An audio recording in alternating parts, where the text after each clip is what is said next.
Kevin, les 3 points que tu souhaites mettre en lumière ce soir, avant de les développer. Bah écoute, le premier point, c'est on vous avait prévenu, parce qu'il y a 2 jours avec Walid, on avait quand même dit que Chelsea, c'était une équipe un peu particulière, qui n'avait pas grand-chose à perdre, qui avait des jeunes joueurs très talentueux, qui allaient tout faire pour mettre en difficulté le Paris Saint-Germain. Et c'est donc mon deuxième point. Franchement, Chelsea, c'est l'équipe qui est le plus rentrée dans le Paris Saint-Germain depuis bien longtemps maintenant, peut-être depuis Liverpool ou 30 minutes d'Aston Villa, 30 minutes aussi d'Arsenal. On l'avait dit, les équipes de Première Ligue, ça reste des équipes de Première Ligue. Et mon troisième point, ce sera le PSG, qui aura vraiment tout raté ce soir. Pas la compo, parce que c'était celle qu'on attendait, mais par contre derrière, je ne sais pas si on peut parler de facilité, de fatigue, on en reparlera, mais en tout cas, ils ont vraiment été mauvais aujourd'hui. On va y revenir dans un instant. Les 3 points, Greg, que tu souhaites développer. Moi, l'intensité de Chelsea. Et tu t'aperçois que quand Paris fait face à une équipe qui met de l'intensité et qui a un minimum de talent aussi, elle est en capacité de faire mal. Et ça a été le cas ce soir. Après, Palmer, comment ne pas passer à côté de ce joueur individuellement, c'est impressionnant. 2 buts, 1 passe ce soir sacré, pour les sacré pied gauche, ouais. Et puis, on peut quand même souligner la nervosité des Parisiens. Parce que, on l'a vu même sur la fin de match. Voilà, t'as pris un coup au moral, ton ego en a pris un coup aussi, donc c'est une réaction qui peut être humaine, mais t'as pas le droit de montrer quand même cette image-là. Alors, messieurs, tout est lié pour qu'il y ait un grand vainqueur. Il y a souvent une équipe décevante en face, ou en tout cas qui a subi la loi. J'ai envie de revenir sur ce que je peux rapprocher de vos 3 points. Kevin, tu me dis que Chelsea a osé. Greg, tu mises sur l'intensité de Chelsea. C'est vrai que Chelsea n'a pas attendu, n'a pas laissé le ballon à Paris. Chelsea est allé chercher, jouer sa chance immédiatement dès les premières secondes du match. Ce qui est complètement dingue, et moi, c'est à ce quoi je pensais pendant le match, ou en tout cas pendant la première mi-temps, c'est que quand tu regardes la finale de la Ligue des Champions face à l'Inter, franchement, personne ne pense qu'ils vont leur mettre 5-0. Tu penses qu'ils sont favoris, que c'est mieux de rencontrer l'Inter que le Barça, mais tu penses pas à 5-0. C'est impossible qu'ils roulent comme ça sur une équipe de l'Inter qui met aussi de l'intensité normalement, qui avait réussi à tenir le Barça justement, etc. Et ce soir, tu savais que le PSG était favori, on disait quand même attention à Chelsea, mais qui prennent 3-0 à la mi-temps, en ayant pendant les 10 premières minutes quasiment pas touché le ballon, en subissant le pressing qu'ils font subir à l'adversaire. Et donc c'est encore pourquoi, pour moi, ce sport... Et je pense le meilleur, c'est pas parce qu'on joue avec les pieds et qu'on est à 11 contre 11. C'est parce que dans ce sport, il y a une imprévisibilité qui est juste inconcevable. C'est-à-dire que, alors oui, il y en a qui font des paris sportifs, mais j'espère que ça reste pour le fun. Parce qu'aujourd'hui, prédire le résultat même d'un tel match de foot, c'est quasiment impossible. Parce que tu savais que Chelsea allait les chercher. Ils l'ont dit de toute façon. Et moi, c'est ce que j'ime de la part des Blues. Ils ont dit, non mais nous, on n'est pas un tel. On n'est pas un tel. James avait prévenu, vous allez être surpris, il l'avait dit. Ils ont assumé leurs propos. Ils ont été les chercher. Ils ont été agressifs. Et ils ont fait. Et là, c'est... je pense, double niveau d'analyse, Chelsea, Paris Saint-Germain, ils ont fait ce que doivent faire toutes les équipes. C'est pas pressé. C'est rentrer dans la tête des Parisiens. Parce que les Parisiens, ils sont rentrés dans la tête de tous leurs adversaires. C'est Daniel qui disait fort justement cette semaine que tout le monde a peur du PSG. Et là, le PSG, pendant 10 minutes, ils se sont dit, wow, il nous arrive quoi là ? Attends, c'est en train de nous faire le coup du miroir. Après, quoi. Vouloir le faire, c'est bien, mais... Ils ont réussi à le faire. Ils l'ont matérialisé parce que c'était très cohérent. Les phases de pressing ont été super intéressantes. Tout était assumé sur tout le terrain. La coordination était parfaite. Et après, avec le ballon, ils l'ont utilisé à la perfection. Mais tu vois quand même que les Parisiens étaient surpris. Tu vois, ils étaient surpris en mode ils nous ont dit qu'ils allaient le faire, mais nous, normalement, on est sûr de notre force. Alors, ils sont sortis 2-3 fois. Puis après, ils prennent le but, comme eux, ils font souvent à leurs adversaires. C'est-à-dire que ils peuvent concéder une occasion, mais derrière, ils marquent le premier but, souvent le Paris Saint-Germain. Et c'est ce qui s'est passé donc en finale de Ligue des Champions. C'est efficace. Hein. Parce que là, juste avant le premier but, il y a l'autre que tout le monde a cru qu'elle était en pleine lucarne et qui finalement passe juste derrière le but. C'est ça, avec Palmer déjà. Derrière, t'as Cucurella, le match peut complètement changer. Si Cucurella, il sent pas bien le coup comme ça, ou si Désiré Doué frappe, il manque peut-être un peu de spontanéité, même s'il a pas son retrait, c'est pas trop mal joué. Tu peux pas lui en vouloir. Donc tout ça pour dire que le match, même en première mi-temps à 0-0, ça se joue à rien d'un côté puis de l'autre. Et par contre, Chelsea, de façon assez logique, au final, au vu des occasions, c'est eux qui marquent en premier. Ils te mettent le deuxième derrière. Et là, tu ressens vraiment, je pense même les supporters qui vont nous appeler, ce qu'ont ressenti les supporters de l'Inter, c'est-à-dire, mais qu'est-ce qui nous arrive là ? 3-0 à la mi-temps, ça qu'est-ce qui se passe ? entre les doigts, tu comprends pas. Exactement. En fait.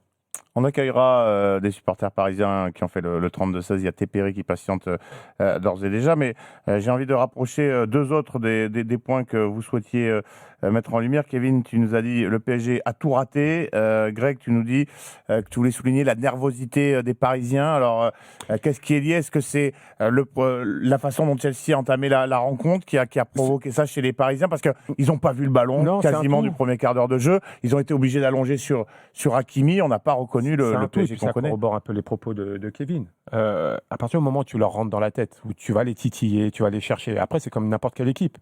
Mais si en plus tu arrives à matérialiser ça par un but, par des actions qui font mal, bah tu mets le doute dans une équipe qui est en pleine confiance. Et ça te réduit pas à un niveau moindre, mais tu sens que tu n'as plus la même confiance dans le jeu, et ça s'est ressenti très rapidement. Kevin, c'est plus facile face à une équipe aussi jeune que le PSG, que ce soit dans sa construction ou sa moyenne d'âge? Mais je te dis, là, c'était l'effet miroir. Tu sais, c'est les deux Spider-Man, la photo sur Internet qui se pointent du doigt. Parce que Chelsea, ils sont aussi jeunes que le Paris Saint-Germain. Le plus vieux, c'est dans le dernier match de Chelsea, le plus vieux, c'était Nkunku qui a 27 ans. Ça peut devenir un copier-coller. Donc, Les deux formations, là, ça va être à suivre. Donc, Qui rejoint Kingsley Coman au rang des anciens Parisiens qui gagnent des trophées Ouais. face à... mais bon, pour le coup, il n'a pas vraiment été décisif. Non. Mais sur la nervosité, tu parlais de la nervosité. Moi, j'adore Luis Enrique. D'ailleurs, j'ai un certain DR qui m'envoie un message. Mais par contre, je trouve insupportable sa réaction à la fin. Tu vois? On rappelle pour ceux qui viennent de nous rejoindre, il y a eu un petit échauffourée, il y a eu beaucoup de tensions tout au long de la rencontre. Luis Enrique qui a moitié giflé, moitié poussé Jean Pedro après la rencontre. C'est un geste qu'on ne doit pas voir. Je pense qu'il s'en excusera, même si c'est vrai que les joueurs de Chelsea couraient là en tête, ils ont été agaçants, mais ça fait partie du jeu. Exactement. Le PSG est trop fort, donc quand ils sont trop forts, tu vas aller les chercher. On l'a tous fait. T'actives d'autres leviers. Tu vas activer d'autres leviers, tu vas leur rentrer dans la tête, tu as les supporters qui crient olé. C'est comme ça, on va chercher toutes les armes pour déstabiliser l'équipe qui marche sur l'eau depuis 6 mois. Même João Neves, qu'on adore, un bon petit gars. Moi, je l'adore, João Neves. Qui a tiré les cheveux du coucou. Ouais, mais il n'a pas bien tiré, en fait. Si, Tu l'aurais bien Il doit fait. le mettre au non. sol carrément avec les Non, cheveux. il lui a tiré les cheveux, mais il faut pas sourire parce que voilà, Oui, c'est pas à faire. Il a pris João le Neves, rouge direct, il doit pas après, prendre rouge. vite. Enfin, il doit prendre rouge, mais il doit pas faire ce geste-là. J'ai vu Nuno Mendes s'agacer. Ouais. J'ai vu Hakimi, j'ai vu Ruiz s'agacer. Ouais, c'est sur pour la ça que je parlais talonnade Cole Palmer. de la nervosité. Ils ont perdu leur nerf, peut-être la fatigue. Mais attention, parce que j'ai lu dans le chat, et il faut le rappeler, le PSG, ils ont joué 65 matchs, Chelsea, ils en ont joué 64. Ouais. Donc c'est pas comme si les joueurs de non, Chelsea c'est étaient pas l'argument. Bon, faut dire que Chelsea, ils ont 3 bus aussi. Ils ont investi mais ça, ce sera aussi à 152. développer plus tard. L'effectif du PSG, qui est quand même un peu court. Parce qu'aujourd'hui, Beraldo, c'est court. Aujourd'hui, tu vois que aussi en face, les Parisiens, quand ils ont beaucoup d'adversité et qu'il faut faire rentrer des joueurs, c'est quand même moins bon. Paris qui a sombré collectivement, il y a quand même, malgré tout, un petit effet de loupe sur la prestation d'un Beraldo qui avait tenu son rang face au Real. Beraldo et Nuno Mendes. Nuno Mendes qui a été visé clairement par Chelsea en première période. Beaucoup de ballons dans son dos. Non, je te sens pas convaincu, Greg. Non, mais t'as joué à son poste, ils ont eu un match compliqué, les deux. Beraldo, c'était criant. Après, tu t'aperçois que Beraldo, il est à l'aise quand le jeu va à son rythme, en fait. Comme c'est une équipe qui domine, qui laisse beaucoup d'espace dans son dos, il a un manque de vitesse qui est trop important, en fait. Alors, quand tu joues, oui, on a dit il avait fait un très bon match contre le Real, mais contre le Real, il n'y a quasiment pas eu d'intensité, il ne s'est rien passé. Donc, il a joué dans un fauteuil. Mais là, face à une équipe qui a d'autres arguments, et notamment de la vitesse, parce que j'étais agréablement surpris par João Pedro. Donc, ça a été compliqué pour Beraldo. Après, moi, je me refuse à parler de Beraldo comme... Mais c'est un collectif, il n'a pas été protégé par le milieu, c'est un tout. On a toujours parlé du collectif du Paris Saint-Germain. Ouais. Alors, on va bien sûr parler des individualités, mais moi, j'aimerais bien savoir ce que pensent les supporters parisiens, parce que moi, aujourd'hui, Ousmane Dembélé, je suis désolé, Ousmane Dembélé, aujourd'hui, il n'est pas bon. Il n'est pas bon. Désiré Doué, c'est presque celui qu'on a vu le plus. Gvara, on ne l'a pas vu du tout. Le milieu, il a été bouffé par... fait manger. parce que là, on va parler des Parisiens, mais Caicedo, c'est monstrueux ce qu'il fait aujourd'hui. João Pedro, Cole Palmer, sublime. Donc, non, les Parisiens, que ce soit Marquinhos, Hakimi, Mendes, à part Donnarumma, qui a sorti un peu son épingle du jeu avec 2-3 parades pas mal sur les buts, franchement, ils sont tellement bien placés, difficile de faire quelque chose. Le collectif qui a failli aujourd'hui. Mais le collectif... Chelsea aussi. L'entraîneur, je le dis parce que sinon, on va dire que je ne l'ai pas dit, mais l'entraîneur qui pour moi n'a pas eu la bonne attitude, notamment après le match en se laissant aller. Non, le PSG aujourd'hui, ils ont tout raté. Un jour sans. Un jour sort, et c'est vrai que la dernière image laissée par un Luis Enrique très nerveux, voire agressif avec les joueurs de Chelsea, risque de beaucoup faire parler. On va demander son avis à Tépéré qui a fait le 32-16 et qui a été patient. Bonsoir Tépéré. Bonsoir à tous. Bonsoir. Salut, Tépéré. Tépéré, ton sentiment après cette défaite, cette déculottée parisienne? C'est un jour sans, hein. C'est une faillite mentale, collective. J'ai senti beaucoup de nervosité chez les joueurs du Paris Saint-Germain. Une nervosité qu'on n'a pas vue depuis longtemps. Aujourd'hui, Paris s'est senti dépassé dans tous les compartiments de jeu. Et après, au moment donné, Paris, on a été tellement fort qu'on n'était plus habitué à prendre une telle rouste. Donc après, on a vu des comportements qu'on ne devait pas voir chez les joueurs du Paris Saint-Germain. Paris qui n'avait plus encaissé 3 buts depuis avril dernier. C'était au Parc des Princes, défaite 3-1 face à Nice. Ouais. Vas-y, voilà. Après, comme dirait Kevin, moi je ne taperai pas sur Beraldo parce qu'aujourd'hui, Paris c'est un collectif. Beraldo, on connaît tous ses qualités et ses défauts. On sait très bien que c'est un très bon relanceur, très bonne patte gauche. Mais si Paris le prend aujourd'hui, c'est pas pour ses qualités de défenseur, parce qu'on sait très bien qu'en contre 1, c'est problématique. Mais après, honnêtement, Chelsea a fait un très bon match. Chelsea a été vraiment très chirurgical. Et moi, j'étais très surpris aujourd'hui par la performance des joueurs de Chelsea. Je ne m'attendais pas à une équipe à un tel niveau. Hein. Mais ils ont fait le match parfait. C'était compliqué pour eux. Mais c'est ça, ils ont fait le match parfait. Et c'est pour ça que je disais dans mes 3 points, un peu en souriant, qu'on avait un peu prévenu. Parce que, bien sûr, quand tu ne regardes pas la Première Ligue, tu te dis, OK, le PSG, alors c'était le truc de dire ces derniers mois, le PSG, ils ont roulé sur toute la Première Ligue. Mais non, le PSG n'a pas roulé sur toute la Première Ligue. Le PSG a roulé sur Liverpool à l'aller et puis était en grande difficulté au retour jusqu'à la sortie d'Alexander-Arnold. Et n'oublions pas que le PSG bat Liverpool au pénalty.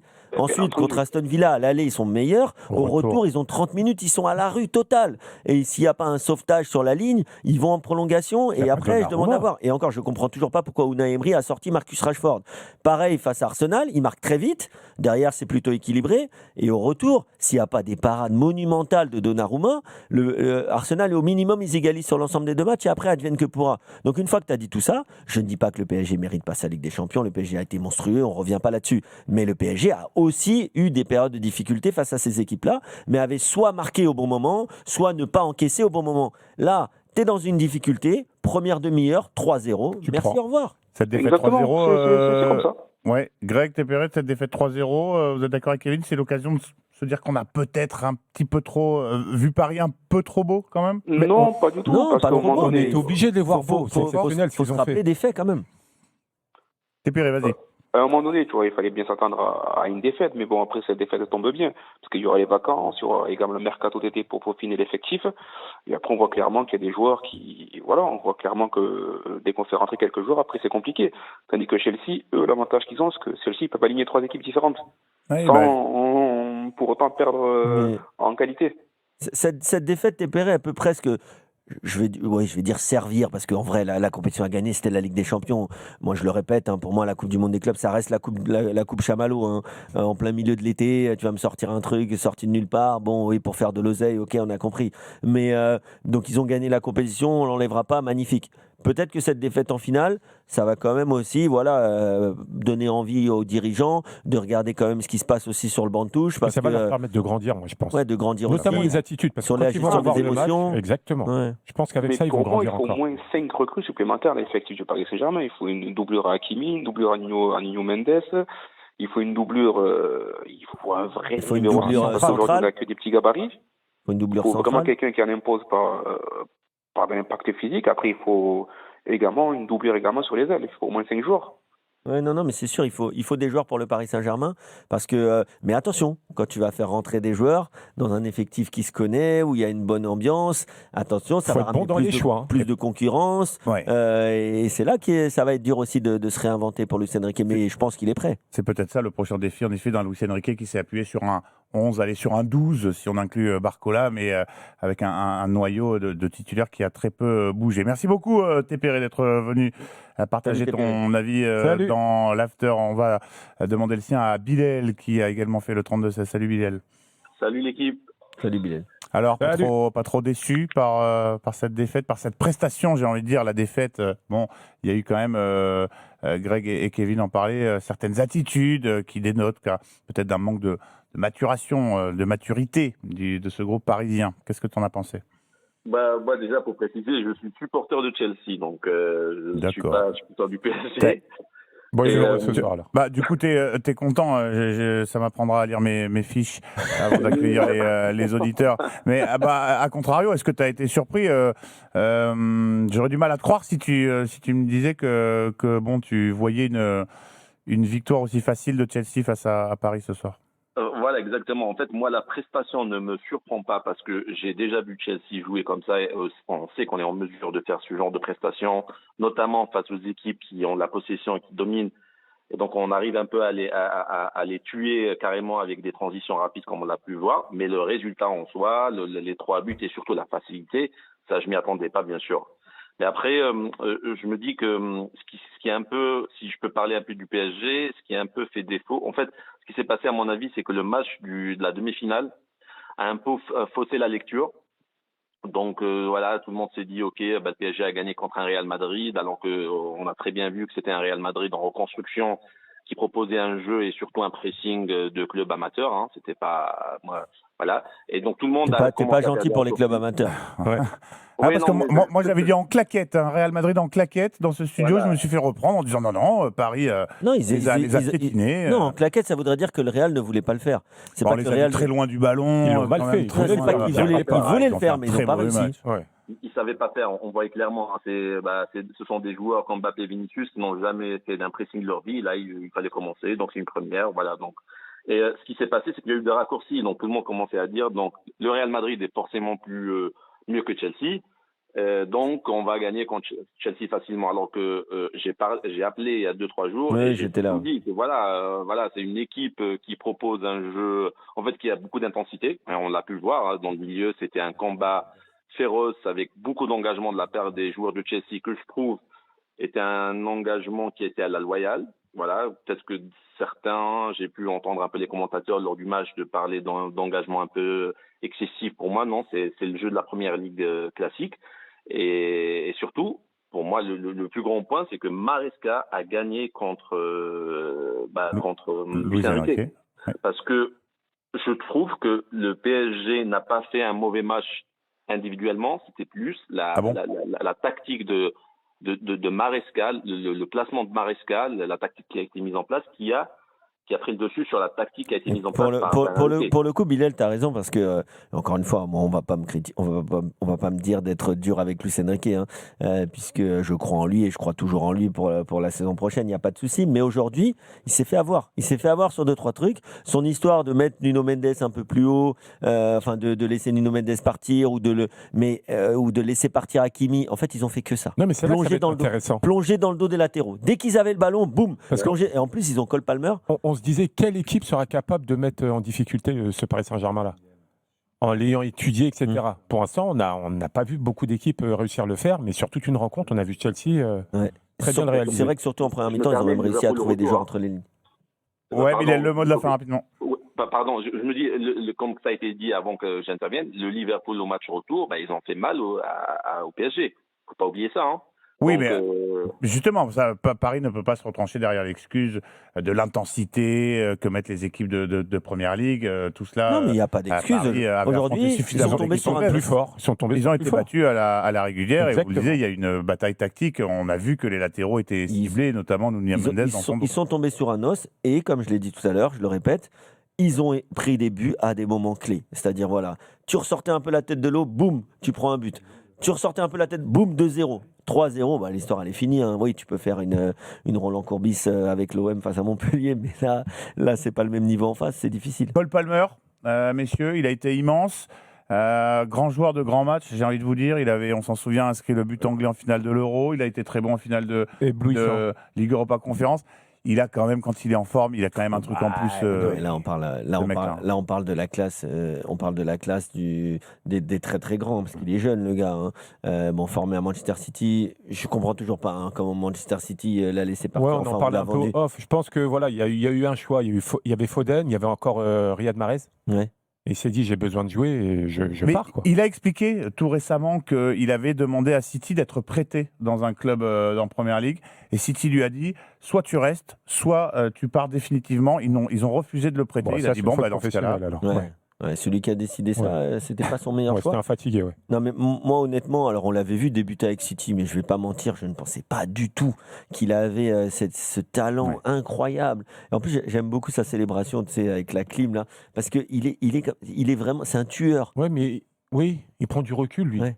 On le sent parfois un peu hors sol. Il est Ouais. là, il est là pour kiffer, en fait. Ouais. Non, mais Là, il et va puis il se passe vite. quelque chose quand le ballon sort des pieds, même quand la passe va pas très loin. Il y a c'est un un gaucher, flair, hein. une Ah, inspiration. il va vite, il est précis. C'est rare de mettre 2 fois le même but comme ça. À terre, Ouais. le sang-froid. Et Hein. puis Donnarumma, il fait 3 mètres avec son allonge. Il va te le mettre petit filet, les deux imparables. Ouais, mais il Celle d'av- analyse super bien les situations. Non, franchement, Oui, c'est parce que très fort. derrière, il la glisse entre deux défenseurs pour un João Pedro qui termine bien, certes, mais il y a l'inspiration, la passe. Ouais. Non, et puis même en deuxième la mi-temps, tu différence. sais, il y a un ballon dans la profondeur avec Ruiz. Ruiz, il est costaud. Hein. Il Ruiz, résiste, je l'ai hein. croisé dans Paris, il est très costaud. Donc ça veut dire qu'il résiste au duel une fois, 2 fois. Ensuite, il vient le bousculer, il lui fait talonnade petit pont. Ensuite, il va, il le cherche. En plus, il lui rentre dans la tête. Ouais, et puis le foot. Ouais, Ouais, il a non, un il jeu y a- de corps, un jeu de position. Il arrive c'est très fort. il est fort. J'ai découvert aussi dans cette compétition João Pedro. Qui arrive de fort Brighton. aussi. Alors, c'est la magie du calendrier parce qu'il est recruté pour la saison prochaine, mais du coup, il a Après, pu c'est pas le seul, contribuer au. Il y a plein de joueurs qui ont fait comme Il était à l'essai, c'est validé. Ouais. Ah, il a été tournoi immense. de fin d'année. Alexander Arnold aussi. Première titularisation pour lui avec Chelsea. Il avait un peu joué contre Palmeiras.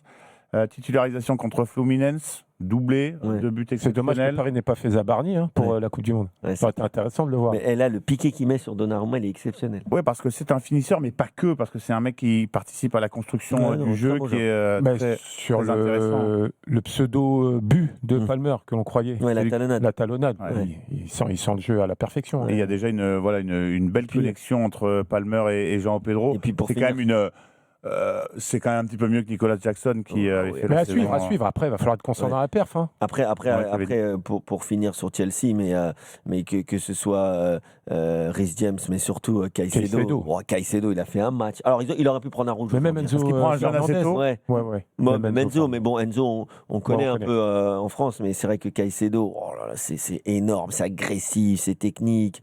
Et j'avais un peu peur de la défense, mais il faut dire que Colwill et Chalobah, ils ont fait le boulot, même Malo Gusto. Malo Gusto, il a En été même temps, exceptionnel. quand tu as Caicedo qui travaille comme ça devant toi, tu es tranquille. Hein, tu Ouais, ramasses mais les même, miettes, ils ont quand même bien tenu. Cucurella, bon, on connaît, hein, c'est Jordi Alba, quoi. C'est le mec agaçant, t'as envie de le claquer, Ou de lui tirer les cheveux, il faut demander Ah, à Jean t'as envie de Neves. lui mettre. Franchement, t'as envie de lui mettre. Des taquets. mais bon. Non, franchement, même le gardien, Walid qui nous disait que le gardien n'était pas bon. Ah ben, on nous l'a vendu comme une passoire, Ouais. comme le maillon faible. Aujourd'hui, de il a Chelsea. été monstrueux. exceptionnel. Il a été monstrueux. Aujourd'hui, l'Espagnol Robert Sanchez, qui donc du coup a gratté le trophée Bon, il de n'a meilleur pas été mis gardien à du tournoi. contribution de fou non plus. Non, hein. voilà, c'est vrai que. il a Mais fait il deux a trois fini parades quand par. même, Bon, il y en a fini une qui n'est pas par, claire. Hein. Ouais. Avec un rebond, il met sa main, il se demande pourquoi sa main est là. Hein. Mais bon, il a fait le taf. Bon, visiblement, Chelsea qui est toujours à la recherche d'un gardien de but. Peut-être que Robert Sanchez a sauvé sa place dans le groupe. Ils ont, Chelsea qui s'apprête à aller chercher son le gardien de Strasbourg quand même, qui revient chez eux là. Petrovic. Ah, ils ont des gardiens les mecs. Mais est-ce qu'il n'a pas été vendu? Ah, il a On va été, vérifier oui, il a ça, je été, me en demande. effet, il a été vendu, je crois, à Ou Bournemouth. en tout cas, c'est ça, il Ouais, était c'est ça. question qu'il soit transféré à Non, mais Bournemouth. je veux dire, sais pas si c'est il l'avait encore comme officiel. solution si vous voulez. Oui, oui. Bon. On va accueillir Laurent qui a fait le 32-16. Bienvenue dans l'After, Laurent. Salut l'équipe. Ah, Salut. supporter Laurent. parisien, toi, cette fois. J'ai même pas besoin de lire ma fiche cette fois, non? Je l'entends. Ouais. Non, mais supporter parisien, mais j'ai parié sur la victoire de Chelsea ce soir. J'ai Bah gagné oui. de l'argent. Ouais. Ouais, mais en fait, je vous J'avoue explique. que moi aussi, je voulais parier, la cote, elle était énorme. Tu l'as eu à combien, Ouais. toi? Moi, là, ce soir, je me fais 200 balles. Enfin, je sais pas par rapport à la cote, parce que. C'est Normal. quoi, 5 ou 6 la victoire de Chelsea, je crois. Non, en elle était un début peu de- plus, elle était un 5,50, petit peu je crois, plus hein. si tu combinais avec un gros score à la mi-temps. Enfin bon, bref. Mais en fait, je vous explique pourquoi. En fait, moi, ça fait plusieurs jours que, avec les copains, on est tout un groupe de potes et on est pour Paris, hein, et on se disait, mais là, il y a un truc qui va pas. On a une journée de repos en moins que Chelsea.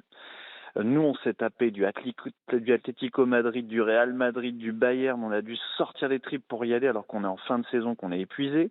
Alors certes, Chelsea, ils ont 65 matchs comme nous parce qu'ils ont quand même fait une grosse saison, mais ils ont 3 équipes, hein, donc eux, ils ont fait tourner.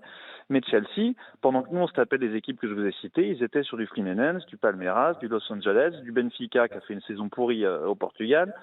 Enfin, je dis pourri parce que pour moi, quand Benfica gagne pas, c'est pourri. Hashtag Sporting Portugal. Et ce que je veux dire par là, c'est que cette défaite, elle était attendue. Il n'y a pas un journal français, pas un journaliste qui ne disait pas bon, ben, Paris a quasiment gagné.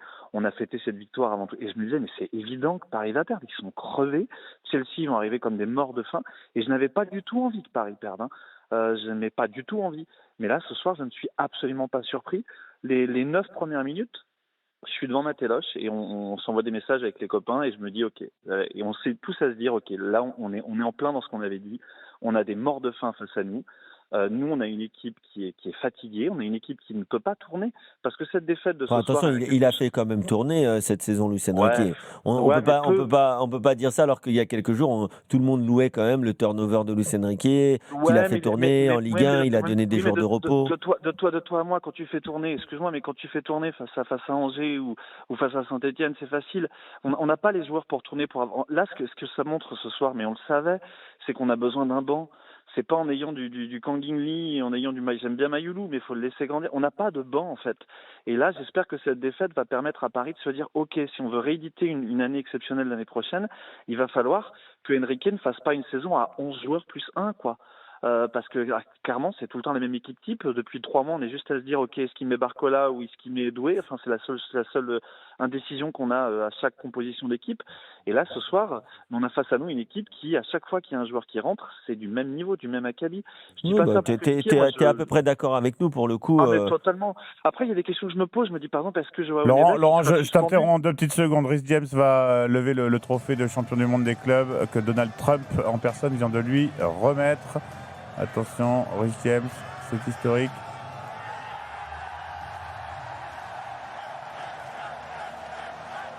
Et voilà, là je vois évidemment des joueurs de Chelsea avec un Donald Trump qui sera lui aussi sur la première photo de l'histoire de la Coupe du Monde des clubs, à la grande joie d'un Gianni Infantino. Franchement, la politique, c'est incroyable. Et ben voilà, on s'associe à la victoire, évidemment. Il est pas mal quand même, le trophée. Oui, Écoute, ils ont fait un beau trophée. Il est volumineux et ça rappelle quoi les systèmes solaires, les planètes enchevêtrées. Après, il y aura le champion de l'univers aussi. Bien sûr, ça, voilà, ce sera au mois d'août. Mais ça, quand on aura trouvé de l'eau sur Mars, c'est que. Ce sera au mois d'août, juste après le mois de juillet. La finale sur la Lune. Bon, Laurent, je t'ai interrompu le mot de la fin pour toi parce qu'il me reste j'ai juste 2 choses. Moi, j'ai un mot de la fin très rapide, mais j'ai juste une question. J'espère que Neves, il va pas être suspendu en Supercoupe d'Europe le 13 août face à Tottenham à cause de ce carton rouge. Parce que on se demandait quand est-ce qu'il sera suspendu. Ben ouais, mais si c'est une compétition FIFA, il risque d'être suspendu. Et puis je me demande si Enrique et puis Donnarumma vont pas l'être non plus avec la bagarre qui s'est passée à la fin. Il va y avoir, il va peut-être y avoir des suites parce qu'on rappelle à ceux qui ont rejoint l'émission en cours de route qu'il y a eu des échauffourées à la fin de la rencontre. Donnarumma qui s'est pris le bec avec João Pedro et c'est Luis Enrique qui est venu à la défense, qui est venu défendre son gardien de but. Il a poussé, tiré, giflé João Pedro qui est tombé. Bon, c'est pas des images très glorieuses. Affaire à suivre, en tout cas. Merci beaucoup, Laurent. Je suis obligé de. Très rapidement, Laurent. Juste la conclusion par rapport à ça. On est une grande équipe, mais il faut qu'on apprenne à savoir perdre. Et là, on sera une immense équipe. Évidemment. Bravo pour le mot de la fin. Kevin et Greg l'ont souligné. Peut-être que c'est l'attitude sur laquelle il va falloir travailler parce qu'ils sont tombés un petit peu dans le piège de la provocation de certains roublards de Chelsea. Messieurs, le mot de la fin pour vous. Vous savez qu'on va passer désormais tout le temps qui nous sépare de cette finale de cette Super Coupe d'Europe, c'est le 13 août face à Tottenham, à se demander si finalement ce 3-0 en finale ne ternit pas un petit peu cette saison qui est pourtant historique. Moi, je pense pas que ça ternit la saison. C'est juste qu'ils finissent sur une moins bonne note et que peut-être qu'on va arrêter de parler forcément après une seule saison ou après 6 mois exceptionnels d'équipe qui marque l'histoire. Pour l'instant, c'est une très très belle équipe. Elle est toujours en construction. Ils ont fait pour moi 2 saisons avec Luis Enrique monstrueuses. En repartant de zéro quasiment, avec un gros collectif. Ce soir, ils perdent, mais ils ont gagné le trophée qu'il fallait, c'était la Ligue des Champions. Ouais, c'est exactement ça. On était vraiment focus sur la Ligue des Champions. Tu disais cette défaite, elle va les faire grandir quand même. Oui, je pense qu'ils vont s'en servir. Ça n'enlève rien à cette saison exceptionnelle, parce que c'est hallucinant ce qu'ils ont réussi à faire cette saison. Donc, c'était remarquable. Après, alors, c'est pas spécifique au Paris Saint-Germain, mais il va falloir vraiment avoir cette humilité aussi et de se rendre compte que Paris est devenu une très belle équipe, que l'on va respecter désormais sur la scène européenne, mais que face à toutes ces institutions qui composent encore toute cette Ligue des Champions, bah, ça reste des gros clubs. Et si tu mets pas les bons ingrédients, bah, tu peux passer à la trappe. Donc, il va vraiment falloir être. Et on en parlera demain, mais tu te dis quand même, heureusement qu'ils n'ont pas joué le Barça en finale.